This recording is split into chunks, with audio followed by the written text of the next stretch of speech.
Salawat serta salam mari senantiasa kita sanjung agungkan kepada junjungan kita Nabi besar Muhammad Sallallahu Alaihi Wasallam, kepada keluarganya, sahabatnya, pengikutnya, dan kepada kita semua yang menantikan syafaatnya di malam akhir. Seperti biasa setiap Sabtu subuh kita thalabul ilmi dalam rangka menambah wawasan ilmu tentang agama. Tidak hanya ilmu dunia yang ingin kita kejar, tapi agama juga sebagai bekal kita. Oleh karenanya bersyukur kita masih diberi kesempatan untuk hadir di tempat majelis ini.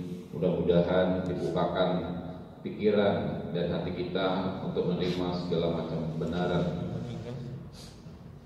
Kemudian kita semua berharap bahwa apa-apa yang kita lakukan dari bangun tidur hingga tidur lagi ini semua mendapat ridho dari Allah SWT. Dan mari kita buka acara ini dengan bersama-sama Syekh Lafaz Basmalah. Selanjutnya saya serahkan kepada Ustaz.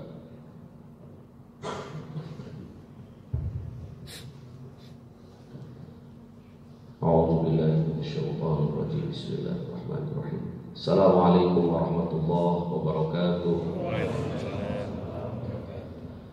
Alhamdulillahilladzi hadana li hada wa ma kunna linahtadiya laula an hadana Allah. Asyhadu an la ilaha illallah wa asyhadu anna Muhammadan abduhu wa rasuluh. Allahumma shalli wa sallim wa barik ala sayyidina Muhammad wa ala ali Muhammad kama shallaita ala Ibrahim wa ala ali Ibrahim fil alamin innaka Hamidum Majid. Bapak Ibu hadirin jamaah pengurus Masjid Darul Muslimin yang dirahmati Allah Subhanahu wa taala. Apa kabar semuanya? Sehat? Alhamdulillah, kita bersyukur senantiasa sampai pada subuh kali ini kembali Allah pertemukan kita di masjid yang kita cintai ini dalam rangka istiqomah meneruskan taklim kita, thalabul ilmi, tafaqquh fiddin, mencari ilmu, menambah pemahaman keagamaan kita, guna berharap ilmu ini menjadi hidayah sehingga kita bisa dituntun dengan ilmu itu ke jalan yang terbaik sesuai dengan doa kita yang sering kita baca. Ihdinas siratal mustaqim. Tunjuki ya Allah kami jalan yang lurus. Jalan yang mana? Siratal ladzina an'amta 'alaihim. Jalan yang Engkau pun telah berikan nikmat kepada mereka. Para nabi, para rasul, para ulama, para syuhada, yang dengan ilmu dan hidayah itu mereka bisa menikmati hidup ini tidak hanya di dunia tapi juga dihantarkan saya menikmati di akhirat nanti insyaallah. Bapak Ibu hadirin jamaah rahimakumullah yang dirahmati Allah Subhanahu wa taala.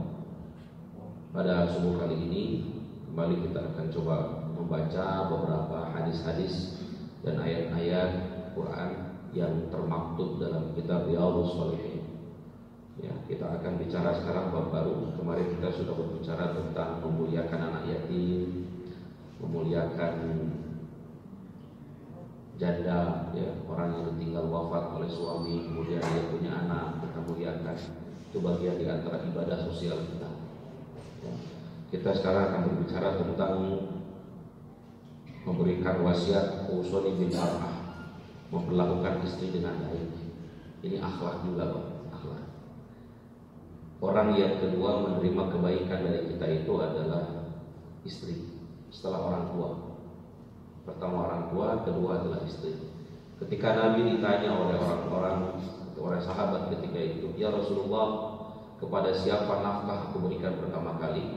Turunlah Al-Quran, yas'alunaka madza yunfiqun, qul ma anfaqtum min khairin falil walidaini wal aqrabin. Ketika mereka bertanya kepada siapa infak yang terbaik diberikan, kata Nabi, infakkanlah yang kau miliki, harta nafkah itu. Yang pertama falil walidain, kepada kedua orang tuamu, wal aqrabin, dan kerabat-kerabat. Istri itu masuk dalam kategori aqrabin, orang-orang terdekat dengan.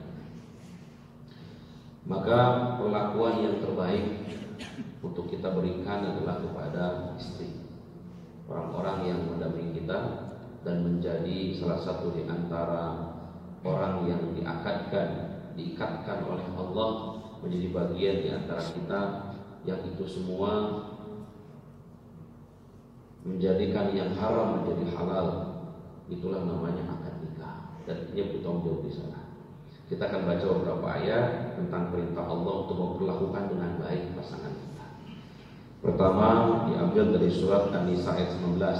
Ini sering kita dengar ayatnya. A'udzubillahi minasyaitonirrajim. Saya potong ayatnya. Wa'ashiruhunna bil ma'ruf. Wa'ashiruhunna bil ma'ruf. Dan pergaulilah istri kalian bil ma'ruf, dengan yang terbaik. Ini fi'il amr ya.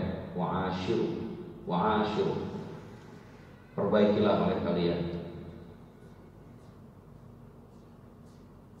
Bergaulah, berakhlaklah kalian, kunna, dengan istri kalian, bil ma'ruf, dengan yang terbaik.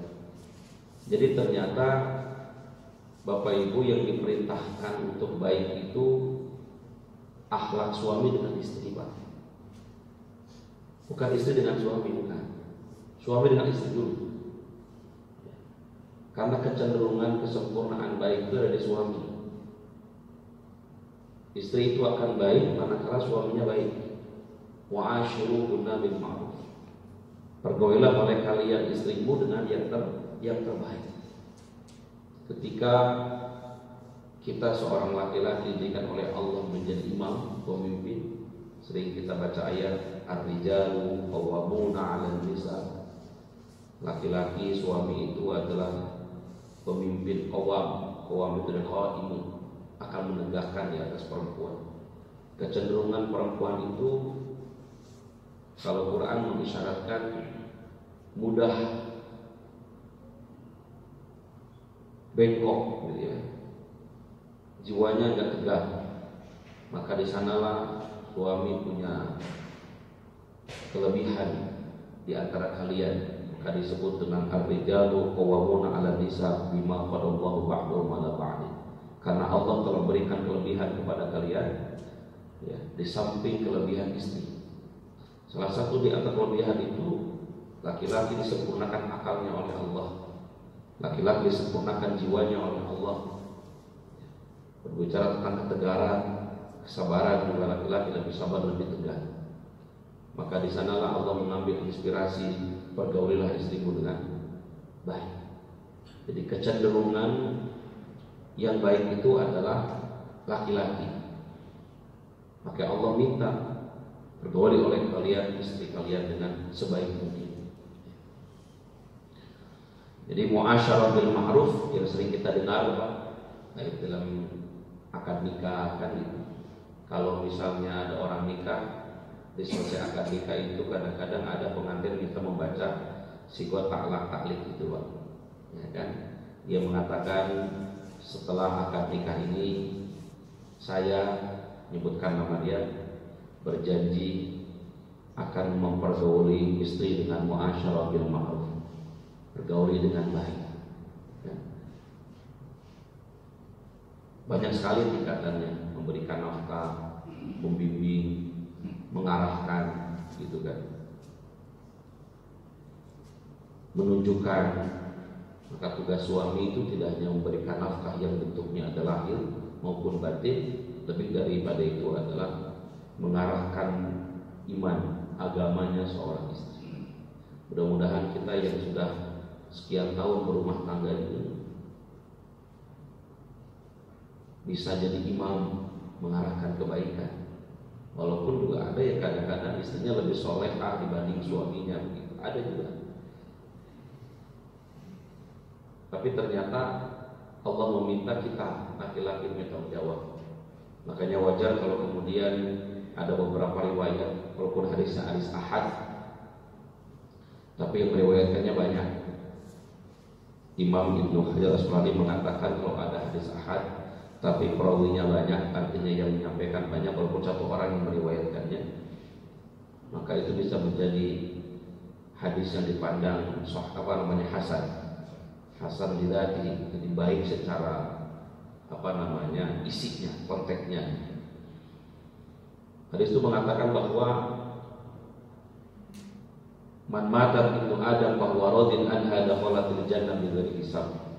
Barang siapa seorang perempuan yang meninggal dan suaminya merasa ridho dengannya, maka akan masuk surga dengan tanpa hisab.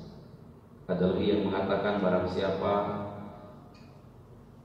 seorang suami memarah siapa seorang istri yang berbuat dosa dan suaminya masih ada di sampingnya, maka dosanya istri akan mengalir dengan suami. Suami bertanggung jawab akan kehidupan tingkah laku istrinya. Bahkan di akhirat nanti tidak akan pernah selesai hisabnya seorang suami sebelum istrinya selesai dihisab. Jadi laki-laki ini akan berat di akhirat itu tidak hanya karena akhlak dirinya, tapi juga karena tanggung jawab dia dengan istrinya. Selesaikan dulu untuk istrimu. Kalau istri nggak ada urusan gitu ya. Maka ada disebut dengan dayus ya, kita pernah dengar. Dayus itu adalah perbuatan istri yang buruk yang nanti suami akan bertanggung jawab perbuatan itu. Karena Allah sudah khususkan laki-laki menjadi imam, ya kan? Tadi itu bertanggung jawab. Ya. Makanya dalam akad nikah itu proses yang membeli adalah laki-laki, yang menjual itu orang tua istri. Saya terima nikahnya. Ketika wali mengatakan saya jual anak saya kepada engkau dengan mas kawin sekian gram dibayar tunai, kan begitu.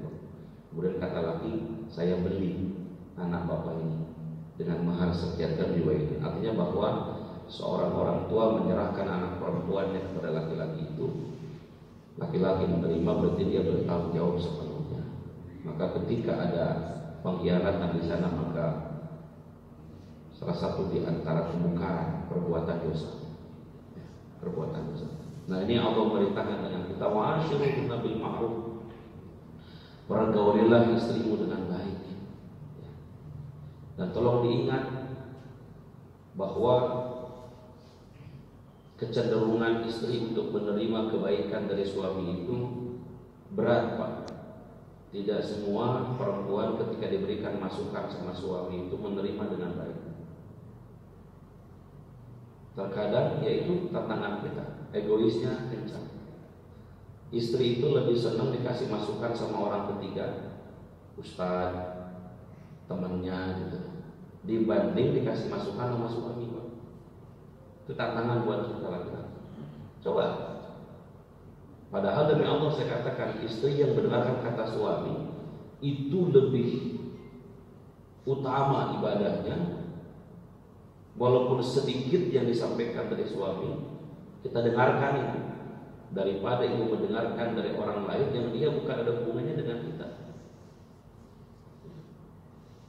Walaupun ya kadang-kadang berat, ya kan.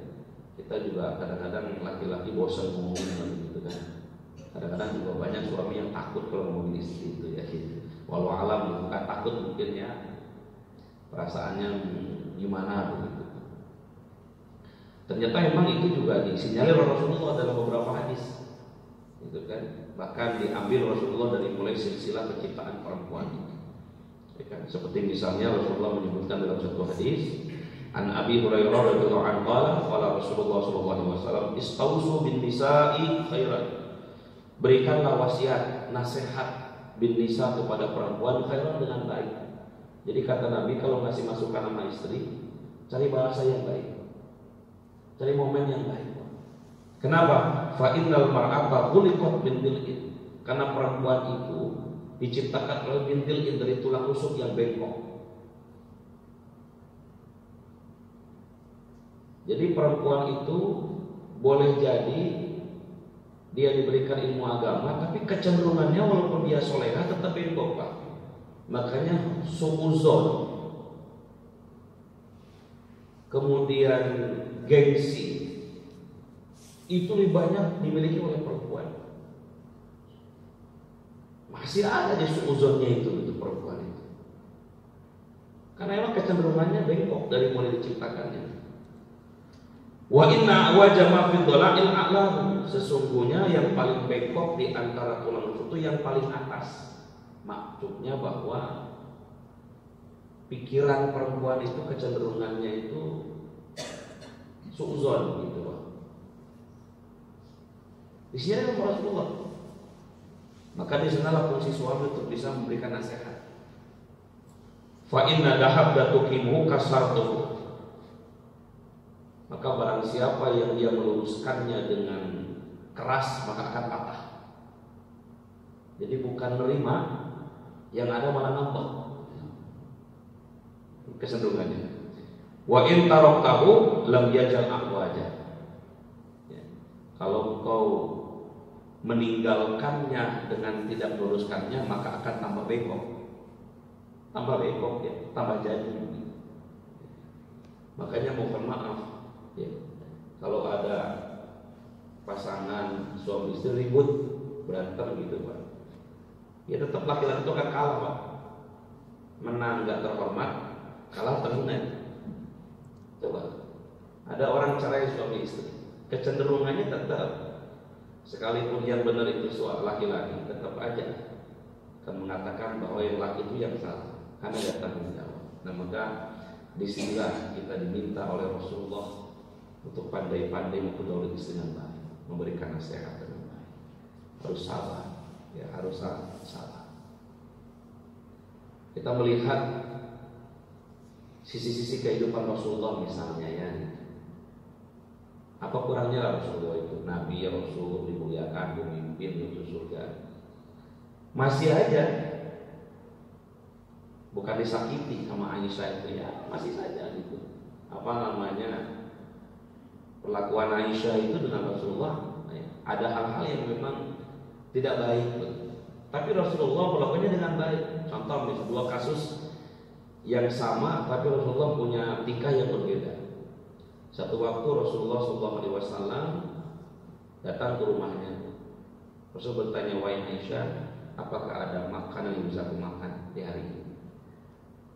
Apa kata Aisyah? Wahai Rasulullah, mohon maaf, kata dia, tidak ada sedikit pun makanan hari ini untuk kita makan.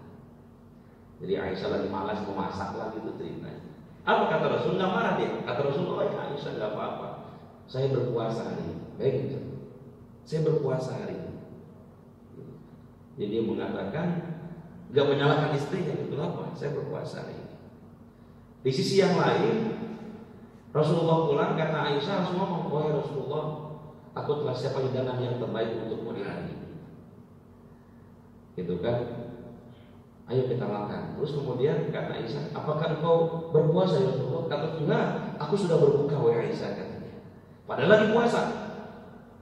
Padahal lagi puasa. Di sisi lain Rasul itu tidak berpuasa, tapi karena nggak ada makanan di rumah, dia ada masih bilang saya sedang berpuasa Aisyah. Jadi gak usah menyesal, gak usah merasa bersalah kalau nggak buat makanan. Kenapa? Saya sedang berpuasa. Padahal dia nggak puasa. Menghormati istri. Di sisi lain Rasul sedang berpuasa, datang ke rumah, istri sudah masak. Dia bilang apa? Saya nggak puasa, sudah berbuka. Oh Aisyah, ayo kita makan bareng-bareng. Nah, gitu. Jadi memahami bahwa perlakuan Rasulullah dengan istri itu lebih memahami istrinya dibanding maksa istri memahami kita gitu. Jadi Rasulullah sesuai dengan tingkat kenabiannya, akal kesempurnaannya, kemudian juga memang mungkin basyirahnya, dan dia paham kondisi istrinya. Jadi ternyata dia lebih memaklumi istrinya dibanding istri memaklumi Rasulullah. Iya kan? Sampai kepada tingkatan ibadah ritual, Pak. Dan kalau kita mungkin lagi puasa mengapain buka udahlah gitu kan, saya enggak. Bayangin coba, karena dia menghormati istrinya, lagi kondisi berpuasa dia ngomong saya sudah berbuka oleh Aisyah. Tapi tujuannya hanya untuk menghormati makanan yang telah dimasak oleh Aisyah. Di sisi lain, Rasul lapar mau makan, datang pulang ke rumah nggak ada makanan. Dia mengatakan, wahai Aisyah, tidak apa-apa, saya sedang berpuasa. Tidak usah merasa bersalah ketika itu. Masya Allah. Kalau kita kan kebalikan gitu, bor-bor, gitu. Mau pulang ke rumah nggak ada makanan, ya mau uang masing-masing, nikah beberapa tahun makanan aja nggak ada, apa nggak ada uang tak gitu kan. Ketika dikasih makanan, pedas aja makanannya atau asin, gitu. Apa kamu dimasaknya enak, nah gitu kan. Jadi Allah itu sudah mensinyal kita laki-laki ini, cara berpikirnya, kemudian juga jiwanya itu harus bisa memaklumi perempuan. Maka ayatnya wa'ashiruhunna bil ma'ruf. Pergaulilah oleh kalian istrimu dengan cara yang baik, dengan cara yang baik. Ya. Saya rasa mungkin Bapak Ibu bisa memaklumi itulah, bisa memahami mana ayat itu gitu kan. Bahwa ternyata sabar, dewasa matang jiwa itu lebih punya peluang di laki-laki, lebih tegar begitu laki-laki itu sebetulnya begitu. Dan perempuan sekalipun dia sabar, tapi ada batasnya gitu. Mengeluh, ya, menangis, perempuan itu menangis. Nah ini tinggal Rasulullah. Jadi dan ternyata ibadah luar biasa ya. Ketika kita senantiasa sabar, kemudian sabar di sini maknanya bahwa kita jiwa kita lebih luas, lebih lebar, lebih jember gitu dibanding perempuan. Ya, dalam hal ini Rasulullah meminta berikan nasihat kepada istrimu dengan yang terbaik.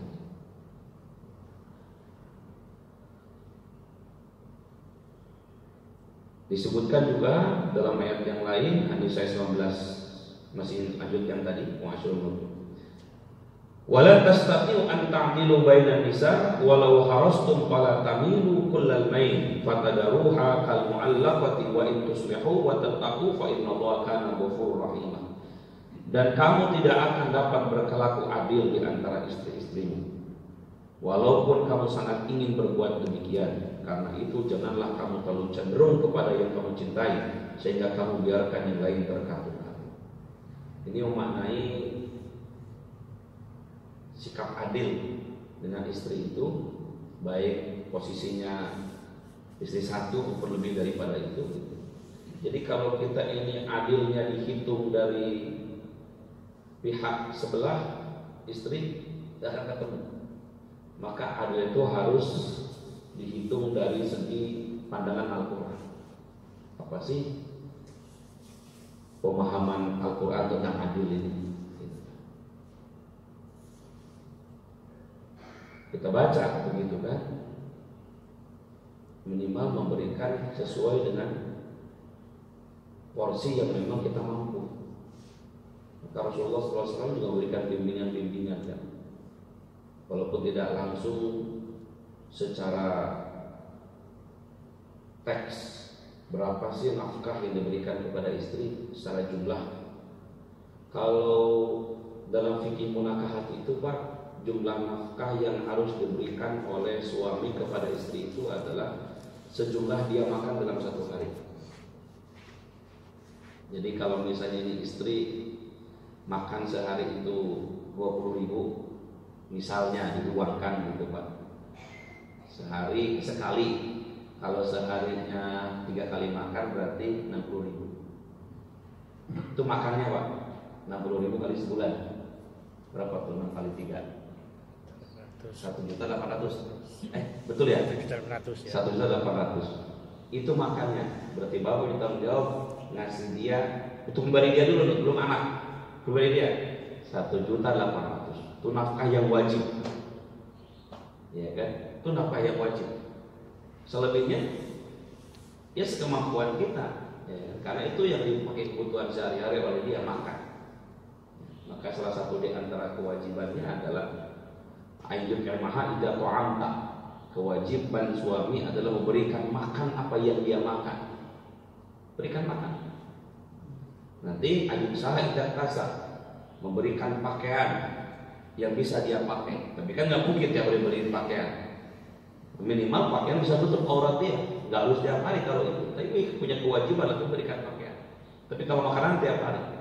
Nah itu kata dalam kitab dalam pemahaman fikih, nafkah yang diberikan kepada istri itu adalah apa yang dia makan dalam sehari. Walaupun tidak harus sampai sebulan, pokoknya tiap hari ada yang makan.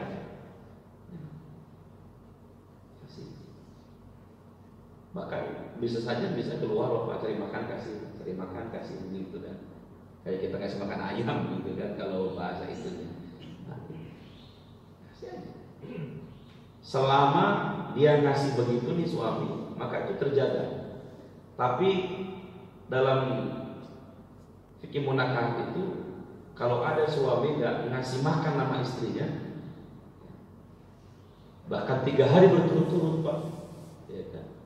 Maka istri boleh melakukan apa kalau kita itu ya bukan menggugat lah begitu ya, menuntut 3 hari lah waktunya, bukan 3 bulan berturut-turut. kita baca di Talib mah jika 3 bulan berturut-turut suami tidak bergauli maka jatuhlah talak 1. Ya kan begitu Pak ya kalau dalam tidak talak. Kalau dalam fikih itu bukan karena tidak memberikan nafkah, tidak memberikan makan. Secara bahasanya. Dalam prakteknya mungkin dia nggak tahu jawab. Ini sangat penting buat kita begitu kan. Sesuatu yang kecil, jadi kalaupun sederhana benar ya berikan makan lah itu. Makanan yang terbaik juga kan, walaupun banyak sekali nanti dalam beberapa hadis itu kan tidak boleh memukul ya kan, kemudian membimbing agama, kemudian juga memberikan keamanan. Kalau dalam hukum keluarga Islam atau dalam HKI hukum itu Pak, ada 5 kan? Sandang, pangan, papan, rasa aman, pengakuan. Itu istri itu berhak 5 itu. Sandang, pangan, papan, rasa aman, dan pengakuan. Sandang itu apa yang dipakai, papan apa yang ditempati, pangan apa yang dimakan, rasa aman itu perlindungan, pengakuan itu ya diakui bahwa dia menjadi istrinya. Karena ada juga kan istri yang merasa nggak diakui kalau dia ini istrinya begitu kan, ada kan suami yang malu kalau jalan sama istri gitu kan, nggak dihargai. Pengakuan itu penting, harus diakui. Itu dalam hukum keluarga Islam. Baik, itu ayat pertama dan hadis pertama ya, bahwa harus pelan-pelan memberikan masukan, nasihat kepada istri. Wa fi riwayatin, dalam riwayat yang lain, innal mar'ata khuliqat min jam'in, sesungguhnya perempuan itu ya diciptakan dari tulang rusuk. Lan tastaqima laka ala tariqatin, maka tidak akan menjadi lurus untukmu pada suatu jalan. Fa in istamta'ta biha wa fiha awadu, jikalau engkau bisa meluruskannya ya dengan baik ya, maka luruskanlah dengan baik. Karena kalau engkau tidak baik-baik meluruskannya, fa innaha iwaju, karena kecenderungan dia akan bengkok. Jadi perempuan itu, mohon maaf, diomongin aja belum tentu lurus, apalagi nggak diomongin. Maka inilah fungsi suami, meluruskan, membimbing agama. Ini repot, gimana mau jadi pemimpin agama aja, suaminya aja agamanya nggak karu-karuan kan? Berat tanggung jawabnya. Wa in dhahabta tuqimuha kasartaha wa kasruha talaquha, maka jika engkau akan mematahkannya dan patahnya itu ialah menceraikannya. Jadi maksudnya kalau kita tidak bisa meluruskan dengan baik, maka yang akan bengkok ya akan patah, ya patah itu tadi bercerai gitu kan. Kita udah nggak sanggup lagi lurusin dia, nggak mau, nggak cerai aja begitu kan. Maka ya kalau kita nggak kuat-kuat, kita nggak sabar-sabar itu mah maunya tuh ninggalin terus kan, udah lagi. Tidak sedikit orang bukannya mendapatkan sakinah setelah menikah itu, malah bingung. Padahal satu nikah itu untuk sakinah kan. Kita sering baca ayat, komin ayat ini, anu khalaqalakum min anfusikum azwajan litaskunu. Kalau berumah tangga itu sudah tidak sakinah, nggak tenang lagi, apa yang dipertahankan kan begitu. Nah ternyata ketenangan itu faktornya tidak hanya dari istri, kita yang harus sabar juga menghadapi kebengkokan istri itu. Nah, ini penting sebagai pengetahuan lah buat kita, gitu kan. Al-a'waz artinya adalah bengkok secara fisik. Allah berfirman, alhamdulillahilladzi anzala 'ala 'abdihil kitab wa lam yaj'al lahu 'iwajan. Segala puji bagi Allah yang telah menurunkan kitab Al-Qur'an kepada hambanya dan dia tidak menjadikannya bengkok. Jadi bengkok ya memang secara kejiwaan tadi itu gitu. Perempuan itu pakai cenderungannya begitu. Kalau diomongin nggak terima, nggak diomongin malah tambah kencang gitu. Jadi lagi-lagi dan lagi kita harus bisa meluruskan. Tapi Allah mengatakan luruskanlah dengan agama itu. Makanya alhamdulillah kalau ibu-ibu itu rajin ngaji, banyak pengajiannya gitu, biar bisa melakukan hatinya. Makanya kalau buat ibu-ibu itu Pak, berkumpul di majelis taklim, bergabung komunitasnya itu senang ya. Kejiwaan itu begitu, bareng-bareng, bagus gitu, malah lembut hatinya begitu. Tapi kalau ibu-ibu itu nggak pernah ngaji, waduh, yang ngaji aja masih lama, kalau nggak pernah ngaji. Maka peran majelis taklim Pak, MT di masyarakat itu jangan dipandang sebelah mata Pak. Majelis taklim itu loh, majelis taklim yang apa tuh ibu-ibu itu kan. Karena itu sangat berpengaruh Pak. Ada tesis mahasiswa pasca sarjana, dia meneliti itu. Jadi peran MT dalam keluarga sakinah mawaddah warahmah. Ternyata beda Pak, mana ibu-ibu yang sering ngaji dengan ibu-ibu yang gak pernah ngaji dalam hal membentuk rumah tangganya. Secara kejiwaan tidak sedikit ibu-ibu itu yang merasa jenuh dalam kehidupan rumah tangga. Apalagi ibu-ibu yang gak pernah keluar rumah, di rumah terus gitu loh. Kan kalau ibu-ibu yang karir mah keluar, dia ketemu kawan-kawannya, berdandan tiap hari, kan itu refreshnya ada. Tapi kalau mama, ibu-ibu yang di rumah nggak pernah keluar rumah gitu loh Pak. Ya kerjanya dapur, sumur, kasur, ya kan ngurusin anak, liatin suami gitu aja. Keluar paling pas hajatan, kondangan gitu kan, baru keluar gitu kan. Padahal beli baju sering dipakainya jarang, dipakai-pakai ada hajatan gitu. Jadi selesai di survei itu Pak, gitu kan. Kalau ini perempuan tidak mendapatkan masukan, ya bahasanya kurang piknik, kurang keluar gitu, itu tingkat kejenuhan, tingkat cemburunya lebih tinggi Pak, lebih tinggi tingkat cemburu. Maka ini kata Nabi, wahai laki-laki, ketika engkau punya perempuan gak kemana-mana, ajaklah dia berjalan.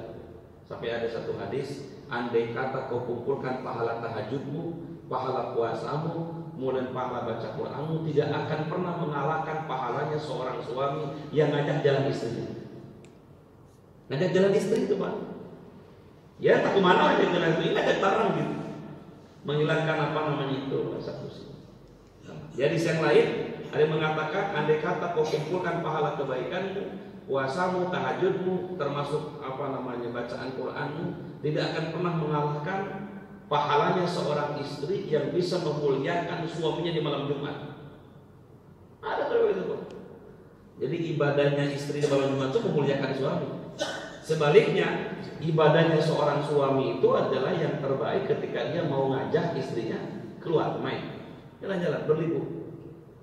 Rasulullah kan juga sama, sering dengan Aisyah itu begitu, ya kan, bermesraan, saling mencubit, berlari-larian, kan ada dalam beberapa kehidupan rumah tangga Rasulullah. Bahkan ada kitab Ukudul Ijen, Kukul Bizaujaini, ya, tentang kehidupan pendidikan dalam rumah tangga. Ustaz itu mah ya masih muda lah, orang yang nikah baru gitu. Apa yang tua nggak bisa begitu?